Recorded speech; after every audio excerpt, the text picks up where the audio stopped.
नमस्कार दोस्तों, कैसे हो आप लोग। आई होप कि आप अच्छे होंगे। आज का ये वीडियो आप सब लोगों के लिए काफी ज्यादा इंपॉर्टेंट होने वाला है, क्योंकि गाइज आज के इस वीडियो में हम बात करेंगे डेड मोबाइल रिपेयर के बारे में। आज के इस वीडियो में मैं आपको मोबाइल डायग्राम से डेड मोबाइल को स्टेप बाय स्टेप चेक करना और रिपेयर करने के बारे में बताने वाला हूँ। अगर आप मोबाइल रिपेयरिंग का काम करते हो, डेड मोबाइल को रिपेयर करने में या फिर डेड मोबाइल को डायग्नोस करने में आपको प्रॉब्लम आ रही है, तो इस वीडियो को आप कंप्लीट देखिएगा। इस वीडियो से आपको काफी अच्छी जानकारी मिलने वाली है, काफी कुछ नया सीखने को मिलेगा। वीडियो देखने के बाद वीडियो पसंद आता है तो वीडियो को लाइक कर दीजिएगा। चैनल पे पहली बार आए हैं तो चैनल को सब्सक्राइब करके ऑल नोटिफिकेशन को ऑन कर लीजिए, ताकि जब भी हम मोबाइल रिपेयरिंग से रिलेटेड कोई भी वीडियो अपलोड करें तो उसका नोटिफिकेशन आपको कंटिन्यू मिलता रहे। जैसा कि गाइज आप यहाँ पे देख सकते हैं, मैंने यहाँ पे एक जो मोबाइल का डायग्राम है उसको ओपन करके रखा हुआ है। और ये जो डायग्राम है ये गाइज मैंने यहाँ पे बोर्नियोस्मेटिक और हार्डवेयर सॉल्यूशन का जो टूल आता है इसमें मैंने ओपन करके रखा हुआ है। अगर गाइज ये टूल आप यूज नहीं करते हैं तो मोबाइल रिपेयरिंग के अंदर आप इसका यूज करके हेल्प ले सकते हैं। इस टूल का यूज अगर आपको सही से करना नहीं आता है तो इस पे ऑलरेडी मैंने एक वीडियो बना के रखा हुआ है, वो वीडियो भी आप चैनल पे जाके देख सकते हैं। तो गाइज आप यहाँ पे देख सकते हैं, इस टूल के अंदर मैंने यहाँ पे एक Redmi 9A का जो डायग्राम है इसको ओपन किया हुआ है। और ये जो एक फोन है ये एक मिड रेंज फोन आता है, और इस फोन से हम समझेंगे कि डेड मोबाइल को स्टेप बाय स्टेप हमें किस तरीके से चेक करना चाहिए, डेड मोबाइल में कहाँ कहाँ से प्रॉब्लम आ सकता है, पहला स्टेप क्या होना चाहिए डेड मोबाइल को रिपेयर करने के लिए, सब कुछ मैं आपको इस वीडियो में बताने वाला हूँ। तो वीडियो को बिल्कुल भी स्किप मत करिएगा, एंड तक जरूर देखिएगा। जैसा कि गाइज आप यहाँ पे देख सकते हैं, एक साइड का पीसीबी आपको यहाँ पे दिखाई दे रहा है और दूसरी साइड का जो पीसीबी है वो अगर आप यहाँ पे देखेंगे तो ये भी आपको यहाँ पे दिखाई दे रहा है। अब जब आप फोन का जो पीसीबी है, मदरबोर्ड है, उसको देखेंगे तो सेम टू सेम जो मदरबोर्ड है वो फोन के अंदर आपको इस तरीके का देखने को मिलेगा। इस वीडियो के अंदर गाइज जो मैं आपको स्टेप बताने वाला हूँ वो कॉमन स्टेप है, आप किसी भी फोन पे उनको अप्लाई कर सकते हैं, क्योंकि डेड मोबाइल को रिपेयर करने के लिए गाइज कुछ बेसिक जानकारियां होती हैं, वो अगर आपके पास में है तो आप किसी भी डेड फोन को विदाउट डायग्राम के भी आप डायग्नोस कर सकते हैं, उसका फॉल्ट है उसको पता कर सकते हैं। तो गाइज वीडियो को ध्यान से देखना, और जो चीजें मैं इस वीडियो में आपको बताने वाला हूँ वो आप किसी भी फोन पे अप्लाई करके डेड मोबाइल को डायग्नोस कर सकते हैं, पता कर सकते हैं कि उस फोन के अंदर फॉल्ट क्या हो सकता है। ठीक है, तो अभी मैंने एक जो डायग्राम है इसको ओपन किया है आप लोगों को समझाने के लिए, और इसका जो बिट मैप है वो भी मैंने यहाँ पे ओपन करके रखा हुआ है। जैसा कि आप देख सकते हैं, इससे भी मैं आपको बताऊंगा कि डेड मोबाइल के अंदर आप बिट मैप की सहायता कैसे ले सकते हैं। देखिए गाइस, सबसे पहले तो आपको पता होना चाहिए कि मोबाइल है वो डेड मतलब कितनी टाइप से हो सकता है, क्या उसमें प्रॉब्लम हो सकता है। ठीक है, तो सबसे पहले हम जानते हैं कि डेड मोबाइल का रीजन क्या होता है, मोबाइल डेड होने का रीजन क्या होता है, कारण क्या होता है। ठीक है, तो इसमें गाइज सबसे पहला जो सबसे ज्यादा रीजन हमें मोबाइल के अंदर देखने को मिलता है डेड फोन को डेड होने का, वो है गाइज शॉर्टिंग। ठीक है, फोन के अंदर शॉर्टिंग आने पे जो मोबाइल होता है वो डेड हो जाता है। प्राइमरी लाइन या फिर सेकेंडरी लाइन में अगर शॉर्टिंग आता है तो मोबाइल आपको डेड देखने को मिलेगा। इसके अलावा गाइज कोई भी आईसी है फोन के अंदर लगा, कोई भी आईसी है वो अगर गाइज प्रॉब्लम करता है, उसका कोई फेलियर होता है, तो इसी कंडीशन के अंदर भी गाइज आपका जो फोन है वो डेड कंडीशन में चला जाता है। अगर आईसी खराब हो जाता है या फिर आईसी के अंदर कुछ इंटरनली प्रॉब्लम रहता है तो गाइज आपका जो फोन है वो डेड हो जाएगा। तो गाइज दो रीजन तो ये हो गए, पहला है शॉर्टिंग, दूसरा है आईसी का फेलियर। ठीक है, इसके अलावा गाइज सॉफ्टवेयर का भी प्रॉब्लम रहता है। कई बार क्या होता है कि फोन अपडेट करने के टाइम पे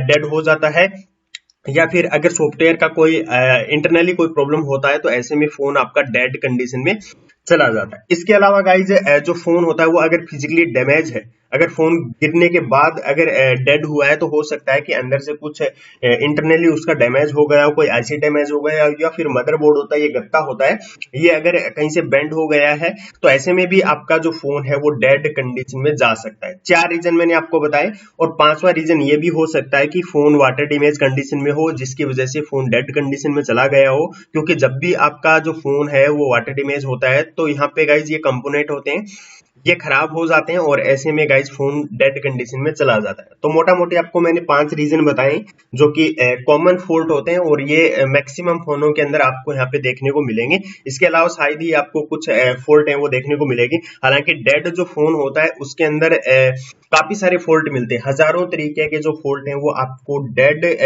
फोन के अंदर मिल सकते हैं। हजारों तरीके के फॉल्ट आपको मिल सकते हैं, जिन पे हम आने वाले टाइम पे धीरे धीरे करके सभी भी बात करेंगे, लेकिन कॉमन जो फॉल्ट होते हैं उनके बारे में मैंने आपको बताया है।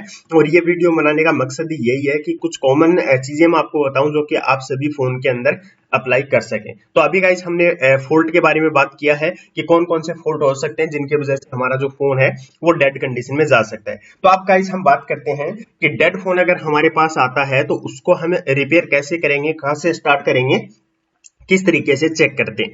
तो गाइज अगर आपके पास में कोई भी डेड कंडीशन में फोन आता है तो सबसे पहले उसको आई स्कैन करना है। ठीक है, आई स्कैन करने का मतलब है कि आपको बोर्ड को देखना है अच्छे से कि उस पे कहां पे क्या काम हुआ है, कौन सी आईसी पे काम हुआ है, या फिर कोई आईसी डैमेज तो नहीं है। ठीक है, बोर्ड है वो आपका बेंड तो नहीं है, यानी पूरा आपको इसको अच्छे से आई स्कैन कर लेना है। आपको जहां पर भी लगे कि ये आईसी रिपेयर हुआ है या इस पे हीट दिया गया है तो वो आपको ध्यान में रखना है कि यहाँ पे ये काम हुआ है। अगर आपके पास में फ्रेश मदरबोर्ड आता है तब तो गाइज काफी अच्छी बात है, उसको आप आसानी से डायग्नोस कर सकते हैं। क्योंकि कई बार ऐसा होता है कि मार्केट में जब फोन एक से दो दुकान पे चला जाता है तो उसके बाद काफी सारे टेक्नीशियन भाई अपना अपना काम करके देखते हैं, तो थोड़ा थोड़ा काम करके उसमें काफी ज्यादा काम हो जाता है और फिर फॉल्ट है उसको डायग्नोस करना या उसको फाइंड आउट करना थोड़ा मुश्किल काम हो जाता है। ठीक है, तो गाइज सबसे पहले आपको बोर्ड है उसको आई स्कैन कर लेना है। ठीक है, आई स्कैन करने के बाद गाइज आपको पता करना है कि उसमें फॉल्ट क्या है। ठीक है, सबसे पहले आप क्या करेंगे, फोन का जो बैटरी होता है, फोन का जो बैटरी होता है,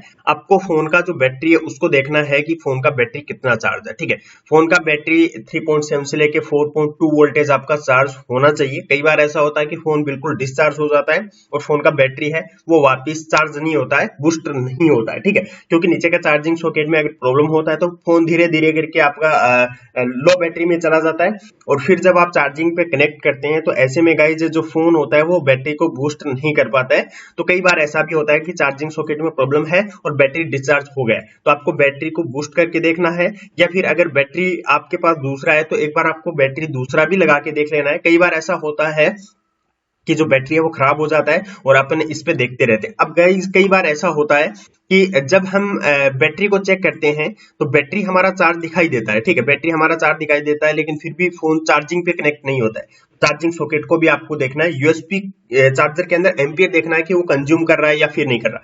कई बार ऐसा होता है कि जब आप फोन को चार्जिंग पे कनेक्ट करते हैं तो फोन के अंदर आप देखेंगे यूएसबी चार्जर में अगर आप देखेंगे तो वहां पे गाइज आपका 1 एम्पियर प्लस है वो वहां पे आपको रीडिंग देखने को मिलता है। अगर 1 एम्पियर से ज्यादा अगर मोबाइल कंज्यूम कर रहा है तो उसमें ऐसा भी हो सकता है कि कोई डिस्प्ले का या फिर ग्राफिक का या फिर लाइट का फॉल्ट भी हो सकता है। तो उसको आपको थोड़ा ध्यान से देखना है कि कहीं आपका फोन चालू हो और उसमें कोई डिस्प्ले वगैरह का ग्राफिक या लाइट का फॉल्ट हो। ठीक है, तो पहले आपको ये देख लेना है कि यूएसबी चार्जर पे 1 एम्पियर तो नहीं ले रहा है। अगर 1 एम्पियर से ज्यादा आपका कंज्यूम नहीं कर रहा है और 0.60 या 0.20 या फिर 0.10 इस तरीके की कोई रीडिंग आपको यूएसबी चार्जर पे देखने को मिल रही है तो ऐसे में गाइज आपको फोन का जो बैटरी है उसको एक बार बूस्ट करके देखना है और बैटरी और चार्जर दोनों को आपको यहाँ पे अच्छे से चेक कर लेना। अब आपने यहाँ पे बैटरी चेक कर लिया है, बैटरी एकदम बिल्कुल ओके आ रहा है, तो उसके बाद गाइज आपको फोन के अंदर सॉर्टिंग को चेक करना है। ठीक है, सॉर्टिंग को आपको चेक करना है जिसमें आपका प्राइमरी लाइन और सेकेंडरी लाइन दोनों रहेगा। ठीक है, इसके अंदर क्या करना है कि आपका जो वी बैट होता है, आपका ये जो वी बैट होता है, वी बैट के ऊपर गाइज आपको अच्छे से चेक करना है कि कितना आ रहा है। ठीक है, मतलब रीडिंग कितना है, आपको सबसे पहले कूल टेस्टिंग करना है। ठीक है, वी बैट के ऊपर जब आप चेक करेंगे तो इसमें क्या होता है कि आप जब रेड प्रोब को ग्राउंड लगाएंगे और ब्लैक से आप यहाँ पे चेक करेंगे, ये आपका इसका वी बैट है, इस पे अगर आप यहाँ पे चेक करेंगे तो गाइज सिंपल सा फंडा रखिएगा कि 250 से लेके लगभग 600 के आसपास में रीडिंग आना चाहिए। इसके बीच में अगर रीडिंग आ रहा है तो इसका मतलब है कि फोन की वी बैट की लाइन में कोई भी प्रॉब्लम नहीं है। इस बात को आपको ध्यान देना है, इस बात को आपको अपने माइंड में रखना है कि अगर आप वी बैट पे चेक कर रहे हैं, रेड प्रो का आपका ग्राउंड है और ब्लैक से चेक कर रहे हैं तो रीडिंग है जीआर है वो 250 से 600 के बीच में आना चाहिए। उसके बाद गाइज आपको इसको बदलना है, यानी कि आप जब ब्लैक प्रो है उसको ग्राउंड करेंगे और रेड प्रो से आप इसको चेक करेंगे तो इस पे गाइज आपका जो रीडिंग है वो या तो 1000 प्लस की जीआर आनी चाहिए, जैसे 2800, 2900, 1500, 2000 इस तरीके का रीडिंग आना चाहिए, या फिर बिल्कुल ओएल आना चाहिए, कोई भी वहां पे रीडिंग नहीं दिखाना चाहिए। अगर 1000 से नीचे का रीडिंग आता है तो इसका मतलब है कि फोन के अंदर कहीं ना कहीं सॉर्टिंग बना हुआ है, सॉर्टिंग को आपको फाइंड आउट करना है। सॉर्टिंग पे ऑलरेडी मैंने काफी सारे वीडियो बना के रखे हुए हैं, अगर आपने नहीं देखे हैं तो चैनल पे ऑलरेडी पड़े हुए हैं, उनको भी आप जाके देख लीजिए। वी बैट की सॉर्टिंग कैसे निकालते हैं ऑलरेडी मैंने काफी अच्छे अच्छे वीडियो बना के रखे हुए हैं। ठीक है, तो अभी गाइज हमने बात किया है वी बैट का सॉर्टिंग चेक करने का। ठीक है, उसके बाद गाइज आपने यहाँ पे वीबैट का शॉर्टिंग चेक कर लेना है। अगर यहाँ पे शॉर्टिंग है तो इसको आपको रिमूव करना है। रिमूव करने पे ऑलरेडी मैंने वीडियो बना के रखा हुआ है। अगर गाइज यहाँ पे शॉर्टिंग नहीं है तो उसके बाद आपको कहां पे चेक करना है, उसके बाद गाइज आपको कूल टेस्टिंग पे चेक करना है। वीपीएच पावर या VSYS हम उसको बोलते हैं, इस लाइन को आपको चेक करना है। इसको चेक करने के लिए अगर आपको मतलब ऐसे पता नहीं चल रहा है कि बोर्ड में ये कहां पे अपन चेक करेंगे, क्योंकि इस फोन के अंदर मैं अगर आपको दिखाऊं तो आप देख सकते हैं इसका चार्जिंग आईसी यहाँ पे लगा हुआ है, ठीक है। और यहाँ पे एक ये जो कॉइल लगा हुआ है, ये वाला कॉइल, ठीक है, इस पे आपका वीपीएच बनता है और ये आपका चार्जिंग आईसी है, ठीक है। तो गाइज अगर आपको ये आईसी ऐसे आप फाइंड आउट नहीं कर पा रहे हैं तो सिंपल सा आप एक काम कर सकते हैं। फोन का जो पावर आईसी होता है, ये वाला पावर आईसी, इसके पास में जाएंगे, ये इसका पावर आईसी है, और इसके पास में देखेंगे तो ये जो कैपेसिटर आपको यहाँ पे दिखाई दे रहे हैं, ये वाले कैपेसिटर, यानी कॉइल और आईसी के बीच के ये जो कैपेसिटर हैं, इनके ऊपर गाइज बनता है हमारा वीपीएच पावर, ठीक है। तो यहाँ पे आपको वीपीएच पावर देखने को मिलता है, तो इसकी जीआर आपको उठानी है, ठीक है। इसकी जीआर आपको जब आप चेक करेंगे मल्टीमीटर से डायोड मोड के अंदर, तो यहाँ पे गाइज आपका जो जीआर है वो लगभग 350 के आसपास में मिलेगा, जो कि लगभग मान लीजिए नीचे अगर अपन बात करें तो यहाँ पे लगभग 180-90 से लेके 550 तक की जीआर आपको कुछ फोनों में देखने को मिल सकती है, लेकिन मैक्सिमम फोनों के अंदर आपको यहाँ पे 350 के आसपास में जीआर देखने को मिलता है, ठीक है। अगर गाइज यहाँ पे कैपेसिटर पे दोनों साइड पे चेक करने पे, अगर दोनों साइड पे आप चेक करते हैं और दोनों साइड पे अगर पूरा बीप आ रहा है या फिर 00 रीडिंग आपको दोनों साइड पे दिखाई दे रहा है, इसका मतलब है कि वीपीएच जो लाइन है ये शॉर्ट है, इसमें शॉर्टिंग है, इसकी शॉर्टिंग को आपको रिमूव करना है। वीपीएच लाइन की शॉर्टिंग कैसे रिमूव करते हैं ऑलरेडी मैंने काफी अच्छा वीडियो बना के रखा हुआ है, चैनल पे जाएंगे तो वहां पे आपको मिल जाएगा। अगर गाइज यहाँ पे ओके जीआर मिलता है, अगर गाइज इस पे बिल्कुल ओके जीआर आपको यहाँ पे मिलता है, तो ऐसे में गाइज आपको क्या चेक करना है उसके बारे में आपको आगे बताता हूँ, ठीक है। अगर गाइज यहाँ पे अगर शॉर्टिंग मिलता है तो शॉर्टिंग को आपको निकालना है। अगर यहाँ पे गाइज आपका जो जीआर मैंने आपको यहाँ पे बताया वो अगर ओके मिलता है तो गाइज आपको इसको छेड़छाड़ नहीं करनी है, ठीक है। तो गाइज अभी हम कूल टेस्टिंग की बात कर रहे हैं, जिसमें प्राइमरी लाइन को मैंने आपको बताया है। प्राइमरी लाइन यानी कि फर्स्ट जो वोल्टेज बनते हैं, यानी आपको वीबैट की जो लाइन है उसको चेक करना है, जिसको हम प्राइमरी लाइन बोलते हैं, और वीपीएच की जो लाइन है उसका जीआर आपको उठाना है, यानी कूल टेस्टिंग अपन यहाँ पे कर रहे हैं, ठीक है। तो दोनों के ऊपर आपका यहाँ पे कोई भी शॉर्टिंग नहीं होना चाहिए। अगर शॉर्टिंग है तो ऑलरेडी मैंने वीडियो बना के रखा, उसको देख के आप शॉर्टिंग निकालना भी सीख सकते हैं। अब गाइज प्राइमरी लाइन है उसको आपने चेक कर लिया है, उसके बाद गाइज आपको सेकेंडरी जो लाइन होता है फोन के अंदर उसकी कूल टेस्टिंग करनी है। सेकेंडरी लाइन के अंदर आप क्या चेक करेंगे, सबसे पहले गाइज आप यहाँ पे ये जो पावर आईसी लगा हुआ है, ये वाला पावर आईसी, इसके पास में ये जो कॉइलें लगी होती, ये देखिए ये कॉइलें आपको दिखाई दे रही हैं, ये जो कॉइलें हैं इनके ऊपर गाइज आपको यहाँ पे जीआर चेक करना है, इसका फुल टेस्टिंग करना है, ठीक है। अब काफी सारे टेक्नीशियन भाई ये कंफ्यूज में हो जाते हैं कि यहाँ पे जब आप जीआर चेक करेंगे, ये जो कॉइलें होती हैं इन पे आप जीआर चेक करेंगे तो किसी पे आपको 150 का रीडिंग मिलेगा, किसी पे आपको 350 का रीडिंग मिलेगा, और किसी पे गाइज आपको बीप के साथ में काफी कम रीडिंग मिलेगा, जैसे कि 0.012 यानी मतलब 12, 13, 15, 18 इस तरीके का जो रीडिंग है वो आपको देखने को मिलेगा। और ऐसा और टेक्नीशियन भाइयों को ऐसा लगता है कि इसमें शॉर्टिंग आ गया, ठीक है। लेकिन गाइज मैं आपको बता दूं कि ये जो बक जो कॉइल होती है, ये बक लाइन हम इसको बोलते हैं, जो सेकेंडरी वोल्टेज यहाँ से बनता है, इस पे अगर गाइज बीप के साथ में अगर कुछ रीडिंग जैसे 15, 20, 25, 30 का रीडिंग अगर आपको मिल रहा है तो इसको आप शॉर्ट नहीं बोलेंगे, ठीक है। ये गाइज इसका जो रीडिंग होता है वो काफी कम आपको देखने को मिल सकता है, क्योंकि यहाँ पे वोल्टेज कम होता है और एम्पियर ज्यादा होता है, ठीक है। अगर गाइज किसी भी कॉइल पे अगर आपको 4 टाइम 0 मिल रहा है, बिल्कुल बीप मिल रहा है और कोई भी रीडिंग नहीं आ रहा है, तो आप समझ सकते हैं कि उसमें शॉर्टिंग है, उसको आपको चेक करना है, ठीक है। अब कुछ फोनों के अंदर ये पावर आईसी के पास में एक जो कॉइल होता है वो ग्राउंड से भी लगा होता है, तो उसका भी आपको ध्यान रखना है, कहीं ऐसा ना हो कि वो ग्राउंड पे ही लगाया गया हो और आप उस पर वोल्टेज दे के मतलब उसमें अदर कोई प्रॉब्लम फॉल्ट कर दें, ठीक है। तो ये भी आपको देख लेना है। ऐसे पता नहीं चलता है तो आप डायग्राम में जाके बिट मैप में जाएंगे तो वहां पे आप चेक कर सकते हैं, जैसे आप टिक करेंगे तो आपको दिखा देगा कि यहाँ पे ग्राउंड है या फिर नहीं है, ठीक है। तो इसके बारे में चलिए मैं आपको थोड़ा बता देता हूँ कि किस तरीके से चेक करना है। ये हमारा बिट मैप है, और जैसे ही आप यहाँ पे आएंगे तो आप देख सकते हैं ये हमारा पावर आईसी है, जो कि मैंने आपको यहाँ पे दिखाया था, ये वाला हमारा पावर आईसी है। और यहाँ पे देखेंगे एक कॉइल लगा हुआ है, ठीक है, ये कॉइल है, एक यहाँ पे है, एक यहाँ पे, एक इधर है, एक इधर है, ठीक है। अगर आपको उसको चेक करना है कि ये ग्राउंड है या फिर नहीं है, तो आप इसको टिक करेंगे, देखिए ऐसे टिक किया तो एक साइड से पावर आईसी के अंदर कनेक्टेड है, दूसरी साइड पे आप टिक करेंगे इस तरीके से तो ये अदर कहीं पर मतलब कनेक्टेड है, ठीक है। अगर ग्राउंड होगा तो वो गाइज आपको इस तरीके का दिखाई देगा, जैसा कि आप यहाँ पे देख सकते हैं ये कैपेसिटर है, ये वाला कैपेसिटर है। इस पे अगर मैं टिक करता हूँ तो आप देख सकते हैं काफी सारी जगह पे ये चला गया है, लेकिन नीचे वाला अगर आप यहाँ पे देखेंगे तो इस पे टिक हो ही नहीं रहा है। ठीक है, आप यहाँ पे देख सकते हैं, ये देखिए ब्लैक ब्लैक दिखाई दे रहा है, तो ये ग्राउंड है। अगर इस तरीके का दोनों साइड से ब्लैक ब्लैक या एक साइड पे यहाँ पे ये कनेक्टेड है और दूसरी साइड पे ब्लैक दिखाई देता है, तो इसका मतलब है कि वो ग्राउंड है। तो इस बात का भी आपको थोड़ा ध्यान रखना है। ठीक है, अब आपको यहाँ पे गाइज क्या चेक करना है इसके बारे में आपको बताता हूँ। देखिए, आपने अभी प्राइमरी लाइन का वीबैट और वीपीएच के बारे में आपने जीआर चेक किया है, उसके बाद आपने बक वोल्टेज है उसकी जीआर आपने लिया है, और उसके बाद आपको क्या चेक करना है, मोबाइल के अंदर बनने वाली सबसे ज्यादा जो इम्पोर्टेंट वोल्टेज होती है उसको आपको चेक करना है। उसको कैसे चेक करना है, फोन के अंदर एक बार आपको बैटरी और चार्जर कुछ भी नहीं लगाना है, फुल टेस्टिंग आपको करना है। ऐसे में गाइज आपको फोन के अंदर बनने वाली VIO 1.8 वोल्टेज की जो लाइन है उसको आपको चेक करना है। ठीक है, उसका जीआर आपको लेना है, क्योंकि ये इंपोर्टेंट वोल्टेज होती है, पूरे बोर्ड के अंदर आपको देखने को मिलेगी। अब इसको आप कैसे चेक करेंगे, मतलब आईडीए से आप कहां से चेक कर सकते हैं इसके बारे में आपको बताता हूं। देखिए, मैं आपको यहाँ पे अभी दिखाता हूं। डिस्प्ले पे आपका VIO 1.8 वोल्टेज बनता है, नेटवर्क सेक्शन में बनता है, और आपका CPU रैम में भी बनता है। तो ऐसे में गाइज आप सिंपल सा फंडा लगा सकते हैं कि आप डिस्प्ले पे जाएंगे, ये मैं आपको बिट मैप में दिखा रहा हूँ, ये देखिए गाइज, ये आपका बिटमैप है। बिटमैप में अगर आप जाएंगे तो आप यहाँ पे देख सकते हैं VIO 1.8 voltage PMU power management unit से एक वोल्टेज आ रही है जो कि डिस्प्ले कनेक्टर पे आ रही है। ठीक है, तो इस पे जैसे आप क्लिक करेंगे तो ये देखिए वोल्टेज कितनी जगह पे जा रहा है। फोन के अंदर अगर आप यहाँ पे देखेंगे तो ये आपका जो स्टोरेज आईसी है, आपका इमएमसी है, उसमें भी जा रहा है, आपका पावर आईसी में भी है, आपके नेटवर्क सेक्शन में भी है, और अगर आप यहाँ पे देखेंगे सीपीयू में भी है, और आप यहाँ पे देखेंगे रैम में भी यहाँ पे गया हुआ है। तो आप डिस्प्ले जो सेक्शन है उस पर आप चेक कर सकते हैं, या फिर आप यहाँ पे ये जो नेटवर्क का 2G जो पीए लगा हुआ है इस पे चेक कर सकते हैं। जैसा कि मैं आपको यहाँ पे दिखा दूं,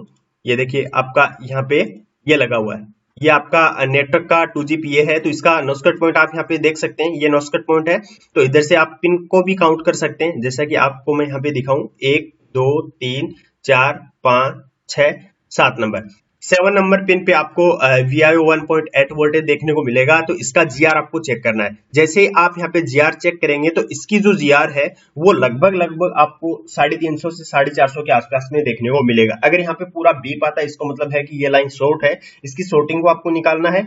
ये VIO 1.8 वोल्टेज की शॉर्टिंग कैसे निकालते हैं तो इस पे ऑलरेडी मैंने वीडियो बना के रखा हुआ है। इस पे गाइस आपको ज्यादा वोल्टेज नहीं डालना है, आप यहाँ पे लगभग 1.0 वोल्टेज, अगर ये फुल शॉर्ट है तो 1.0 वोल्टेज 5 एम्पियर करके इस लाइन पे वोल्टेज डालेंगे, तो जहां पर भी शॉर्टिंग होगा वो रोजिन लगाने के बाद हाईलाइटेड हो जाएगा। ठीक है, तो इस पे आपको ज्यादा वोल्टेज नहीं डालना है, तो इस लाइन को आपको यहाँ पे चेक कर लेना है। तो सेकेंडरी लाइन के अंदर गाइज आपका बक वोल्टेज और VIO 1.8 वोल्टेज, ये दोनों वोल्टेज गाइज इंपॉर्टेंट है, दोनों का आपको यहाँ पे जो जीआर है उसको चेक करना है, फुल टेस्टिंग करना है। ठीक है, तो अभी हमने यहाँ पे प्राइमरी लाइन और सेकेंडरी लाइन का फुल टेस्टिंग किया। कहीं पर भी अगर आपको शॉर्टिंग नहीं मिलता है, अगर शॉर्टिंग मिलता है जीआर पे आपको 0 रीडिंग मिलती है तो उसका शॉर्टिंग निकाल लेना है। अगर यहाँ पे शॉर्टिंग नहीं मिलता है और ये ओके कंडीशन में मिलता है तो उसके बाद आपको यहाँ पे क्या चेक करना है इसके बारे में मैं आपको यहाँ पे बताता हूँ। उसके बाद गाइज आपको क्या करना है, फुल टेस्टिंग इसका करना है। ठीक है, फुल टेस्टिंग में आप कैसे चेक करेंगे, आपका फोन का जो बैटरी है उसको कनेक्ट करेंगे, यहाँ पे फोन के अंदर बैटरी कनेक्ट कर देंगे और फोन पे चार्जर भी कनेक्ट कर देंगे। चार्जर कनेक्ट करने के बाद सबसे पहली वोल्टेज आप यहाँ पे चेक करेंगे, ये वाली कौन सी, VPH वाली वोल्टेज, जो कि आपका 3.7 से लेके 4.2 वोल्टेज यहाँ पे आपका आईसी के पास में आना चाहिए इन कैपेसिटरों के ऊपर। ठीक है, 3.7 से लेके 4.2 वोल्टेज आपको यहाँ पे चेक करना है। ठीक है, अगर फोन के अंदर ये वोल्टेज नहीं बन रही है तो फोन डेड कंडीशन में रहेगा, और ऐसे में गाइज आपको फोन ऑन नहीं होगा। तो आपको क्या करना है कि जो DC टू DC आईसी होता है, चार्जिंग आईसी होता है, इस फोन के अंदर ये लगा हुआ है, तो यहाँ पे ये जो VPH का कॉइल लगा हुआ है इसको चेक करना है, और आपका चार्जिंग आईसी चेक करना है, और इधर कहीं पर भी शॉर्टिंग नहीं है उसको भी चेक कर लेना है। चार्जिंग आईसी अगर ठीक से काम नहीं कर रहा है तो इसको निकाल के आपको रिप्लेस करना है। VPH वोल्टेज सबसे पहले प्राइमरी वोल्टेज होता है, उसको आपको चेक करना है, VPH वोल्टेज बनना ही बनना चाहिए। अब अगर आप यहाँ पे फोन के अंदर चेक कर पा रहे हैं कि आपका जो VPH है वो 3.7 से लेके 4.2 वोल्टेज आपको यहाँ पे मिल रहा है, वो भी स्टेबल कंडीशन में होना चाहिए, अप डाउन नहीं होना चाहिए। अगर अप डाउन होता है तो गाइज उसमें कहीं ना कहीं शॉर्टिंग का इश्यू भी हो सकता है। ठीक है, तो गाइज इसके ऊपर भी मैंने अलग से वीडियो बना के रखा हुआ, अगर वो आपने नहीं देखा है तो वो भी आप यहाँ पे देख लीजिए, ठीक है। तो वीपीएच यहाँ पे प्रॉपर बन चुका है एकदम स्टेबल कंडीशन में, और उसके बाद भी फोन ऑन नहीं हो रहा है। तो उसके बाद आपको यहाँ पे हॉट टेस्टिंग में ये जो बक जो वोल्टेज होता है VIO 1.8 वोल्टेज चेक करना है। और इसके अलावा गाइज ये जो बक वोल्टेज होता है यहाँ पे, ये जो कॉइलें होती है इनके ऊपर बनता है, तो इसको भी आपको यहाँ पे चेक करना है। इस पे आपको वोल्टेज गाइज इस तरीके से देखने को मिलेगा कि 0.8 वोल्टेज, 0.9 वोल्टेज, 1.1 वोल्टेज या फिर 1.2 वोल्टेज, ठीक है, फिर या फिर 2.0 वोल्टेज, ये वोल्टेज आपको यहाँ पे देखने को मिलेंगे। और ये गाइज जो वोल्टेज हैं ये स्टेबल कंडीशन में आपको देखने को मिलने चाहिए, ठीक है। अगर किसी कॉइल के ऊपर आपको वोल्टेज नहीं मिल रहा है तो आपको ये पता करना है कि वो कॉइल है किस लाइन की, ठीक है। कई बार ऐसा होता है कि नेटवर्क का जैसे कोई एक कॉइल यहाँ पे लगा होता है और वो फोन ऑन होने के बाद वहां पे वोल्टेज बनती है, तो ऐसा नहीं है कि डेड में आप चेक कर पा रहे हो और वहां पे वोल्टेज नहीं बन रहा है, तो वो भी आपको पता कर लेना है। इस पे भी मैंने काफी सारी वीडियो बना के रखे हुए हैं। तो गाइज यहाँ पे इस तरीके के जो वोल्टेज वो आपको मिलने चाहिए, स्टेबल कंडीशन में मिलने चाहिए। फोन के अंदर बैटरी और चार्जर लगा के आप जब चेक करेंगे तो यहाँ पे गाइज आपका जो वोल्टेज है वो स्टेबल होना चाहिए, ठीक है। अगर अप डाउन वेरिएशन यहाँ पे दिखाई देता है कि कभी 0.5 मिल रहा है, 0.2 आ रहा है, 0.8 हो रही है, अप डाउन हो रहा है किसी भी कॉइल का वोल्टेज, तो गाइज आपको आगे का जो प्रोसेस है उसको फॉलो करना पड़ेगा, जो कि मैं आपको आने वाले वीडियो में बताऊंगा कि अगर वेरिएशन होता है तो किस तरीके से आप इसको सॉल्यूशन निकाल सकते हैं। लेकिन इस पे अलग से मैंने एक वीडियो चैनल पे डाला हुआ है, अगर वो नहीं देखा है तो वो भी देख के आप इसका सॉल्यूशन निकाल सकते हैं, ठीक है। तो गाइज आपको यहाँ पे जो बक वोल्टेज है उसको चेक कर लेना है। कोई भी जो कॉइल है वो यहाँ पे डैमेज नहीं होनी चाहिए किसी भी आईसी के ऊपर, जैसे कि सीपीयू है या फिर आपका एमएमसी है या पावर है, इस पे अगर पेस्टेड है तो इस पे हीट नहीं दिया होना चाहिए। अगर ये ब्लैक पेस्टेड व्हाइट पेस्टेड है तो इस पे अगर हीट किसी ने दे दिया है और उसके बाद आप चेक कर रहे हैं तो कई बार क्या होता है कि इनके नीचे की जो बॉल है वो मेल्ट होके या तो बाहर निकल जाती हैं या आपस में कनेक्ट हो जाती हैं। तो ऐसे में क्या होता है कि या तो ये पूरा वोल्टेज ही ड्रॉप हो जाएगा या फिर गाइज आपका ये जो वोल्टेज है ये वेरिएशन करने लगता है। तो इस बात का भी आपको ध्यान रखना है। कई बार सीपीयू ड्राई हो जाता है तो ऐसे में भी ये वोल्टेज है ये ड्रॉप हो जाती है, या फिर गाइज आपका ये वोल्टेज है ये अप डाउन यानी वेरिएशन में चली जाती है। तो इस बात का भी आपको यहाँ पे ध्यान रखना है। इसके अलावा गाइज मैंने आपको यहाँ पे बताया है कि VIO 1.8 वोल्टेज आपको डिस्प्ले सेक्शन पे चेक कर लेना है। जैसे आप कनेक्ट करेंगे चार्जर और बैटरी और उसके बाद आप फोन के अंदर चेक करेंगे VIO 1.8 वोल्टेज, तो वो भी आपको यहाँ पे मिलना चाहिए। तो गाइज आपको पहले कूल टेस्टिंग करना है, उसके बाद आपको होस्ट टेस्टिंग करना है। अगर ये आपका कंडीशन ओके मिलता है, अगर ये कंडीशन ओके मिलता है कि यहाँ पे शॉर्टिंग भी नहीं है या फिर वोल्टेज भी बन रहा है फिर भी फोन ऑन नहीं हो रहा है या फिर कई बार ये वोल्टेज ड्रॉप होता है, तो उसके बाद अगला स्टेप क्या होगा? अगला स्टेप है गाइज आपको इस क्रिस्टल को चेक करना है, ठीक है। ये फोन के अंदर लगा जो क्रिस्टल है ये आपका डैमेज नहीं होना चाहिए, वाटर डैमेज कंडीशन में नहीं होना चाहिए। इसके ऊपर अगर आप यहाँ पे चेक करेंगे तो एक जो इसका पिन है ये आपको यहाँ पे इस तरीके से ग्राउंड देखने को मिलेगा, ये आपका ग्राउंड होगा कोई भी एक पिन, ठीक है। ये मैं आपको सिर्फ एग्जाम्पल के लिए बता रहा हूँ। और दो जो पिने हैं किसी भी दो पिनों के ऊपर आप चेक करेंगे तो इक्वल जीआर मिलेगा, जैसे 550 550 750 750। और एक जो पिन होगा इस पे आपको थोड़ा सा जो जीआर है वो आपको ज्यादा देखने को मिलेगा, जैसे इन पे 550 मिल रहा है दो पे, तो एक पे आपको यहाँ पे 700 या 750 मिल सकता है, ठीक है। तो आपको क्रिस्टल को भी चेक करना है। अगर यहाँ पे गाइज आपका फ्रीक्वेंसी जनरेट होकर पावर आईसी में नहीं जाएगा तो पावर आईसी है वो ट्रिगर ही नहीं होगा और आपका जो फोन है वो डेड कंडीशन में रहेगा, ना तो यहाँ पे कोई वोल्टेज बनेगी और ना आपका फोन ऑन होगा। तो गाइज आपको क्रिस्टल को भी चेक कर लेना है। इसके अलावा गाइज आपको क्या चेक करना है? इसके अलावा गाइज आपको फोन का जो पावर बटन होता है, जैसा कि मैं आपको यहाँ पे दिखाऊं कि पावर बटन होता है उसका भी वोल्टेज आपको चेक कर लेना है। कई बार ऐसा होता है कि पावर बटन में प्रॉब्लम होने की वजह से जो फोन है वो डेड कंडीशन में रहता है और चार्जर पे लगाते हैं तो उस टाइम पे गाइज आपको डिस्प्ले दिखाई देगा। लेकिन कई बार ऐसा होता है कि डिस्प्ले भी खराब होता है, पानी लगने से गाइज उसमें कुछ भी दिखाई नहीं देता है और पावर बटन ऊपर से खराब हो जाता है, तो ऐसे में प्रॉब्लम करता है। तो पावर जो बटन है इसकी वोल्टेज आपको चेक कर लेनी है। अगर मीडियाटेक का सेट है तो यहाँ पे 3.7 से लेके 4.2 वोल्टेज आपको पावर बटन पे देखने को मिलेगी।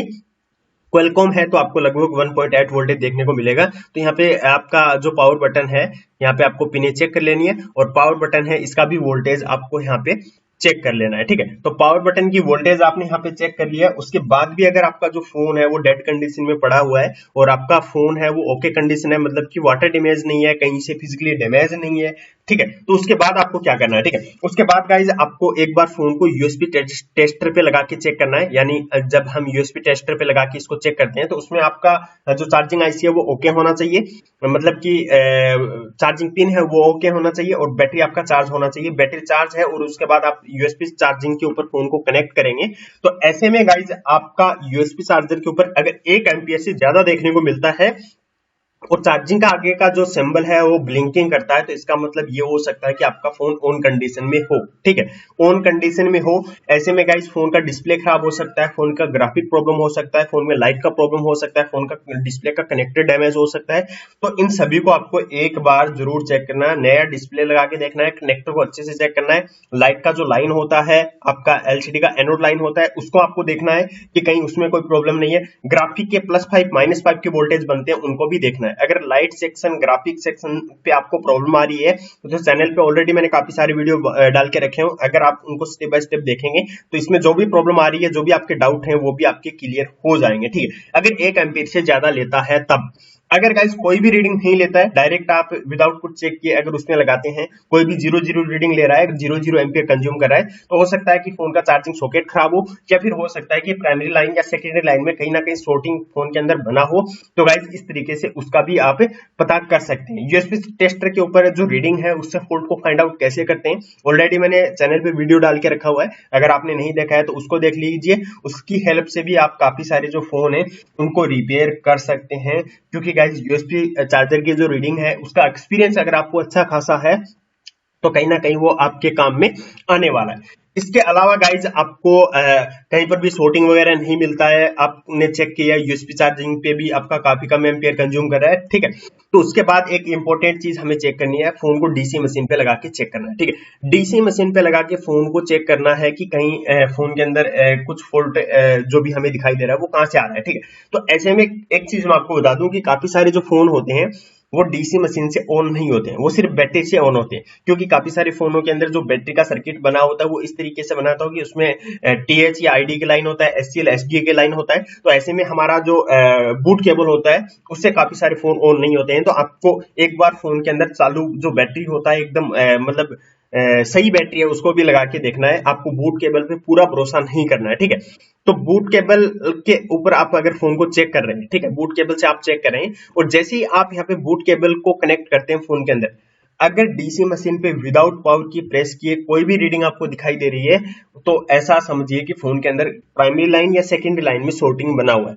अब प्राइमरी लाइन सेकेंडरी लाइन का पता आप कैसे कर सकते हैं, तो इस पे अलग से वीडियो बना के रखा हो, अगर वो नहीं देखा तो वो देख लीजिए, या फिर आप यहाँ पे ध्यान देंगे कि जैसे ही आप यहाँ पे बैटरी कनेक्ट के ऊपर बूट केबल को कनेक्ट करेंगे तो अगर फोन के अंदर काफी कम एम्पियर ऑटो एम्पियर कंज्यूम हो रहा है तो समझ सकते हैं कि सेकेंडरी लाइन में प्रॉब्लम हो सकता है। अगर फुल यहाँ पे एम्पियर 5 एम्पियर पे आपने डीसी मशीन को करके रखा हुआ है तो अगर पूरा एम्पियर कंज्यूम कर रहा है या फिर आपका जो वोल्टेज है वो भी ड्रॉप हो रहा है इस पे लगाने पे, या टिक टिक की आवाज आ रही है, तो ऐसा समझ सकते हैं कि फोन की प्राइमरी लाइन में कहीं प्रॉब्लम है, वीबैट की लाइन या फिर वीपीएच की लाइन यानी वीएस की लाइन है उसमें प्रॉब्लम बना हुआ है। अगर काफी कम एम्पियर कंज्यूम करता है तो आपका जो बक सेक्शन है उसमें प्रॉब्लम हो सकता है, एलडीओ सेक्शन है उसमें प्रॉब्लम हो सकता है, VIO 1.8 वोल्टेज की जो लाइन है वो शॉर्ट हो सकती है, या फिर कोई भी आईसी है वो यहाँ पे गाइस आपका डैमेज हो सकता है, ठीक है। अगर यहाँ पे पावर बटन प्रेस आपने नहीं किया है और कोई भी रीडिंग आपको डीसी मशीन पे दिखाई नहीं दे रही है तो इसका मतलब है कि प्राइमरी लाइन सेकेंडरी लाइन में शॉर्टिंग नहीं है। लेकिन कई बार ऐसा होता है, इसका एक मतलब आप ऐसा समझ सकते हैं कि कई बार हम यहाँ पे जो पावर बूट केबल है उसको कनेक्ट करते हैं तो यहाँ पे कोई भी जो ऑटो एम्पियर कंज्यूम नहीं करता है, लेकिन गाइस उसके बावजूद भी काफी सारे फोनों के अंदर मैंने देखा है कि इसमें फुल शॉर्टिंग देखने को मिलता है। इस बात का आपको यहाँ पे ध्यान रखना है कि आपको मल्टीमीटर घुमा के भी देखना है। अब आपने यहाँ पे बूट केबल है उसको कनेक्ट किया और बूट केबल कनेक्ट करने के बाद कोई ऑटो एम्पियर कंज्यूम नहीं कर रहा है, पावर बटन आपने प्रेस किया, पावर बटन आपने प्रेस किया और रीडिंग आपका अच्छे से चल रहा है। जैसे ही आप पावर बटन प्रेस करते हैं और कुछ देर पावर बटन प्रेस करने के बाद आपका रीडिंग कहीं पे जाके स्टक हो जाता है, मतलब एक जगह पे रुक जाता है, जैसे 100 पे जाके रीडिंग रुक चुका है या फिर 150 पे रुक चुका है या 200 पे जाके कहीं पर भी अगर आपका जो रीडिंग है वो रुक चुका है यानी रीडिंग है वो स्टक हो चुका है, तो ऐसे में हो सकता है कि फोन के अंदर आपका सॉफ्टवेयर का प्रॉब्लम हो। तो एक बार आपको फोन को कनेक्ट करना है पीसी के अंदर और आपका जो फर्मवेयर है, सॉफ्टवेयर है, उसको चेक कर लेना है। अगर सॉफ्टवेयर में एरर आता है या फिर सॉफ्टवेयर लोड होने के बाद भी अगर फोन ऑन नहीं होता है, तो हो सकता है कि फोन के अंदर लगा जो इममसी है, जो स्टोरेज आईसी है, उसका हेल्थ खराब हो गया हो, उसको निकाल के हेल्थ आपको रिपेयर करना है, या फिर आपका स्टोरेज आईसी ही पूरा मतलब डैमेज हो गया हो, तो ऐसा भी हो सकता है। या फिर कई बार ऐसा होता है कि फोन गिरने के बाद में स्टोरेज आईसी या फिर आपका ये जो रैम अलग से लगा होता है, अभी मैं आपको दिखा देता हूँ कि आपका जो स्टोरेज आईसी या फिर रैम से अलग रैम अलग, ये आपका यहाँ पे स्टोरेज आईसी लगा हुआ है, ठीक है, और रैम में आपको दिखाऊं तो ये अलग से रैम लगा हुआ है। तो कई बार गिरने के टाइम पे क्या होता है कि ये जो रैम होता है ये लूज हो जाता है, या फिर आपका ये जो स्टोरेज आईसी है ये अगर लूज हो जाता है, इसकी कोई भी बॉल है वो चटक जाती है, तो ऐसे में क्या होता है कि आपका जो डीसी पे रीडिंग है वो स्टक दिखा सकता है। तो इसको भी आपको एक बार चेक कर लेना है कि कहीं फोन ड्रॉप डाउन तो नहीं है, और अगर आपको शक होता है तो इसको निकाल के आपको दोनों को आपको एक बार रिवॉल्व करके भी देख लेना है। और अगर आप इसमें सॉफ्टवेयर इंस्टॉल कर रहे हैं और कहीं पर भी अगर प्रॉब्लम आ रहा है, तो ऐसे में गाइज आप इसको निकाल के चेक भी कर सकते हैं कि इसका हेल्थ खराब है या ये खुद ही डैमेज हो गया है। तो गाइज ये कुछ स्टेप होते हैं फोन के अंदर फोन को चेक करने के, कि आप डेड मोबाइल को स्टेप बाय स्टेप किस तरीके से चेक कर सकते हैं। इसके अलावा गाइज फोन अगर यहाँ पे वाटर डैमेज है, तब भी आप में मतलब कहीं पर भी कोई भी प्रॉब्लम डेड आपको देखने को मिल सकती है, कोई भी फॉल्ट आ सकता है।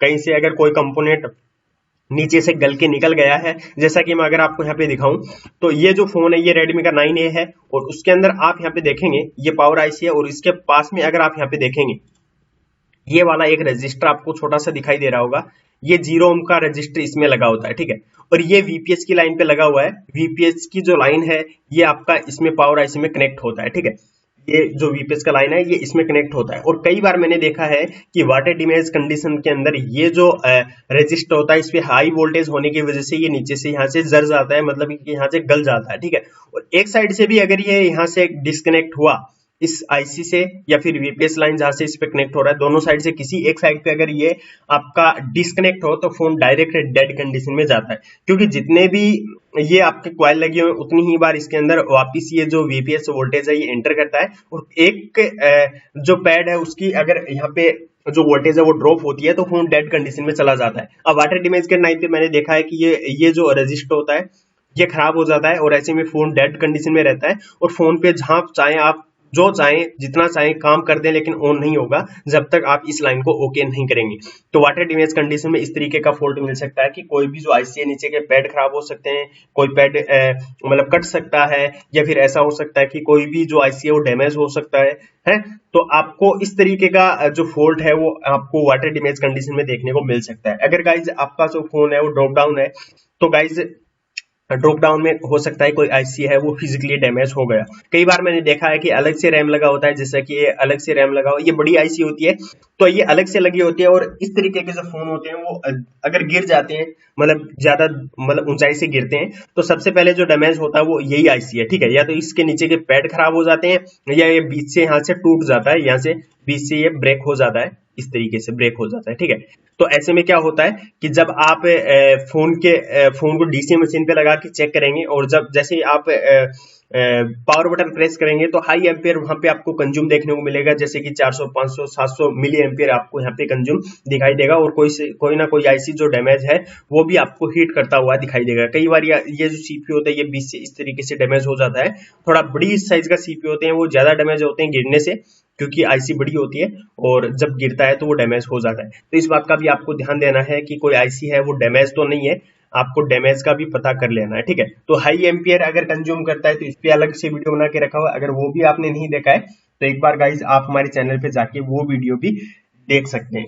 तो आई होप कि आपको ये वीडियो पसंद आया होगा, काफी कुछ मैंने आज के इस वीडियो में आपको बताया है, और इसी तरीके के और भी वीडियो चाहिए तो कमेंट करके बताओ। और आपने यहाँ तक एंड तक इस वीडियो को देखा है तो एंड तक आप यहाँ पे मुझे नीचे कमेंट में जरूर बताइए कि आपने इस वीडियो को कंप्लीट देखा है। कंप्लीट लिख के कमेंट करिएगा ताकि मुझे भी पता चले कि आपने इस वीडियो को यहाँ तक देखा है। आने वाले टाइम के अंदर ऐसे और भी वीडियो चाहिए तो कमेंट करके बता दीजिए। वीडियो को लाइक नहीं किया तो लाइक कर दीजिए। और गाइज आप बोर्नियो टूल का यूज नहीं करते हैं, ये वाला बोर्नियो स्मेटिक टूल, तो इसका भी आप यूज कर सकते हैं और आप मोबाइल रिपेयरिंग के अंदर इसका हेल्प ले सकते हैं। तो गाइज आज के इस वीडियो में इतना ही, नेक्स्ट वीडियो के अंदर हम फिर मिलेंगे और आप लोगों के लिए अच्छे अच्छे वीडियो लेके आते रहेंगे।